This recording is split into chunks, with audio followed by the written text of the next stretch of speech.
Culture et parlons littérature aujourd'hui avec la sortie d'un ouvrage qui se veut dédié à la cause chagossienne, à ces orphelins de l'histoire soumis à un traité de 1966 entre le Royaume-Uni et les États-Unis, et ce concernant la base militaire de Diego Garcia, ainsi que l'explique son auteur, le Réunionnais Jean-Michel Filleul.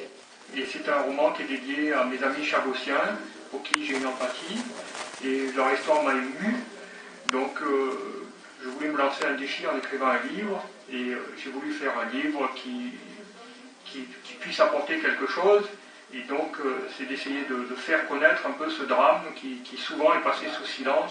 On entend parler des Chagos, mais sans connaître vraiment la réalité des choses.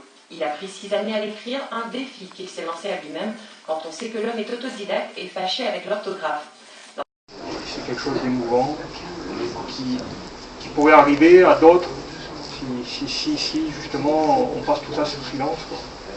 De la conférence de presse organisée à Saint-Denis, le dirigeant du groupe réfugié Chagos a fait le déplacement et était présent pour ce lancement. Aujourd'hui, avec cette présentation, lancement du livre de M. Filleul, l'orphelin de l'histoire montre encore à quel point l'injustice a été commise par les autorités britanniques et américaines. Parce qu'il y a quand même cette loi universelle des droits de l'homme qui dit que nul ne peut empêcher l'entrée chez lui. Et c'est pour cette raison que nous bataillons, c'est notre dignité, c'est notre droit fondamental qui a été bafoué. Même si les États-Unis et la Grande-Bretagne sont des grandes puissances, il faut pouvoir respecter le droit des êtres humains. Olivier Bambou, qu'est-ce que vous en pensez? Oui, pour moi, en tant que dirigeant de la communauté chagossienne, ça nous apporte un plus pour faire connaître l'essor de la communauté chagossienne.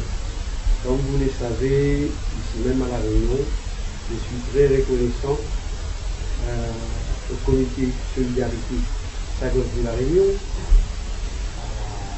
Pierre Roison, qui est aussi un membre du comité Solidarité, au peuple réunionnais qui s'intéresse davantage parce que ce qui a connu la communauté chagossienne, c'est comme si un peu l'histoire de La Réunion avec les enfants de la côte. Vous voyez, et nous sommes très reconnaissants vis-à-vis de ce soutien du peuple réunionnais qui, à n'importe quel moment, ils sont là. Surtout en prenant l'exemple de s'il y a une sanction que les Réunionnais apprécient pour Cassia, c'est bien Diego, parce que Diego raconte la vie des Chagossiens quand il vivait chez les Chagos. Le travail qu'a fait M. Filleul, c'est un travail pour redonner davantage encore, pour mieux s'alimenter, pour mieux sensibiliser l'opinion du monde entier concernant cette injustice qui a été faite par les autorités britanniques et américaines. Comme vous le savez, on a été déporté, on a été déraciné, forcé de notre terre natale pour venir en exil à Maurice. Le traité qui décide que les îles Chagos sont réservées des fins militaires résulte d'un traité qui a été signé à Londres le 30 décembre 1966. Or, ce traité est entré en vigueur le jour même, c'est-à-dire donc 5 ans après, c'est le 30 décembre 2016. Et le traité prévoit dans un article 11 que entre 30 décembre 2014 et le 30 décembre 2016, des négociations vont s'engager pour savoir si les Américains ou les Britanniques veulent ou non renouveler le bail. Mais tout laisse à penser que le bail sera renouvelé le 30 décembre 2016. Donc le traité de 1060. Oui, non. C'est celui qui... C'est un traité de cession à bail. Par ce traité-là, la Grande-Bretagne met à la disposition des États-Unis toutes les îles Chagos afin d'être militarisées. Voyez, c'est le point de départ de la course aux armements américano-soviétiques dans l'océan Indien. C'est le traité de base, ça. Et tous les autres traités dépendent de ce traité-là. Voilà, donc c'est important. D'accord. Le bail peut être reconduit pour une durée similaire? Il a été pour une durée de 50 ans. Est-ce qu'il peut être reconduit pour la même durée? Le traité prévoit dans l'article 11 qu'il peut être renouvelé pour une durée de 20 ans. 20 ans, d'accord. L'article 11, mais également également indéfiniment, parce que dans 20 ans, s'il est renouvelé, ils pourront encore demander. Chacune des deux parties peut, à la fin du terme, demander ou non le renouvellement du bail pour une nouvelle période maintenant de 20 ans. D'accord. Je me souviens que M. Boncourt, vous aviez notamment sollicité la Maison Blanche à un moment sur ce dossier. Qu'en est-il? Qu'est-ce que ça a donné? D'après toutes les informations qu'on a eues là, qui est maintenant, bon, c'est pas encore officiel, disons qu'on a eu des renseignements que les autorités américaines n'objectent pas au relogement des Sagossiens. Objection au relogement des Sagossiens. La question d'abord de Frédéric Bon, c'était sur la fameuse pétition qu'on avait eue et qui a eu une fin de non-recevoir. Maintenant, il parlait de la position actuelle. D'accord. Mais la pétition, on a essayé de voir vers tous les moyens pour faire sensibiliser. Pourquoi on a adressé une pétition au président Obama, c'est pour le fait que l'Amérique utilise Diego Garcia comme la base militaire en dehors de l'Amérique. Et nous sentons, même s'ils ne sont pas propriétaires, les Anglais sont propriétaires, mais c'est à cause de l'installation de la base militaire qui a été faite pour déraciner les Sagossiens. C'est pour cette raison qu'on a adressé cette pétition, on a eu plus que 30 000 personnes qui nous ont soutenus, mais nous envisageons aussi à faire d'autres encore.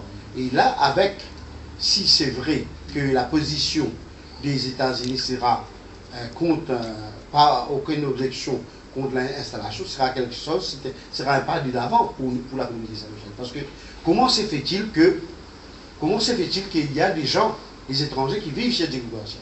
Et en plus de ça, peut-être vous avez déjà entendu parler, il y a tout récemment, il y a des pom-pom girls qui sont partis chez Diego Garcia seulement pour faire des shows avec les soldats américains. C'est la troupe. Vous voyez?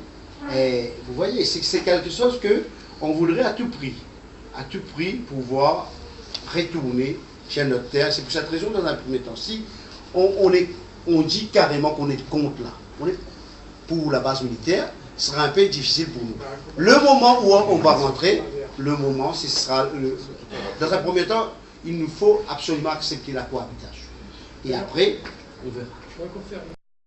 Il est nécessaire pour qu'il aborde la question, avait répondu après le jugement qui a été rendu par la Cour de Strasbourg, qui avait débouté les Chagossiens de l'action de justice. Il avait dit, ceci c'est très important ce qu'il avait dit, il a dit la question des Chagossiens, ce n'est pas le problème des États-Unis. Les Chagos, y compris Diego Garcia, sont placés sous la souveraineté de la Grande-Bretagne. Et c'est donc la Grande-Bretagne qui doit régler le problème. Ça, c'est une lueur d'espoir. Donc ça veut dire une chose, qu'au moment où on va rediscuter du renouvellement du bail pour 20 ans, dans les mois qui viennent, c'est-à-dire que les États-Unis, apparemment, ne s'opposeraient pas au retour des Chagossiens sur les îles Chagos, y compris même sur la partie orientale de Diego Garcia. Donc ça, pour moi, c'est un plus. Et je crois que le président Obama n'a rien à perdre, c'est son deuxième mandat. Lui qui est prix Nobel de la paix depuis le 9 octobre 2009, peut très bien faire ce geste en faveur des Chagossiens. Il n'a plus rien à perdre, puisqu'il n'est plus rééligible. C'est l'histoire d'un orphelin. En deux mots, c'est l'histoire d'un orphelin qui, après sortir de l'orphelinat à 18 ans, doit apprendre à survivre. Il a la chance de trouver sur son chemin des personnes qui vont l'aider. Et il s'en sort grâce aussi à l'amour qu'il partage avec une jeune femme qui devient sa compagne, Maggie, mais il est arrobé par le problème de ses origines. Donc il part en quête de ses origines. À la sortie de l'orphelinat, le directeur lui donne un objet qui lui ouvre une première porte. Il donne une première piste, une première clé, et à partir de là, il va reconstituer tout le jeu de ses origines au travers de rencontres avec des personnages variés, assez homoculaires, assez pittoresques, et ça l'amène à s'éloigner de là, s'éloigner de Maurice, loin de Maurice, avec son madame, loin sur l'océan, et à aborder des îles, on le dit, c'est l'île et va-t-il trouver là-bas quelle réponse il va trouver à sa quête?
chagossienne et l'histoire telle que ces gens-là l'ont subie.